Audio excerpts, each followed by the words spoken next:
ஓம் ஹர நம பார்வதி பதகே. ஹர ஹர மகாதேவா. சிவனே போற்றி, எந்நாட்டவர்க்கும் இறைவா போற்றி. காவாய் கனகத்திரடே போற்றி, கைலை மலையானே போற்றி போற்றி. சிவா திருச்சிற்றம்பலம். வெற்றிவேல் முருகனுக்கு அரோகரா.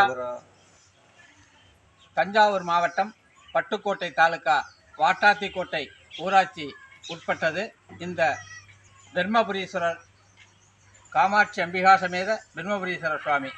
இந்த ஆலயத்தில் என்ன விசேஷம்னா, சுவாமியும் முருகனும் ஒரே கருவறையில், வேறுபாடில்லை. சுவாமியும் முருகனும் வேறில்லை என்பதை உணர்த்துவதாக அமைந்த கோயில் இது. இந்து சமய அறநிலை ஆட்சித்துறைக்கு கட்டுப்பட்ட கோயில். இந்த கோவிலுக்கென்று 4.5 வேலை 5 வேல் நிலம் இருக்குது. குத்தகைக்கு விடப்பட்டு குத்தகை சரியாக வசூலாகவில்லை. ஆனால் கேட்பாளற்று ரொம்ப நலிவடைந்து ஒரு 300 ஆண்டுகள் பழமையான இந்த தலம். இந்த தலத்தை பரம்பரை அறங்காவலராகவும் தர்மகர்த்தாகவும் எங்களது மூதாந்தையர்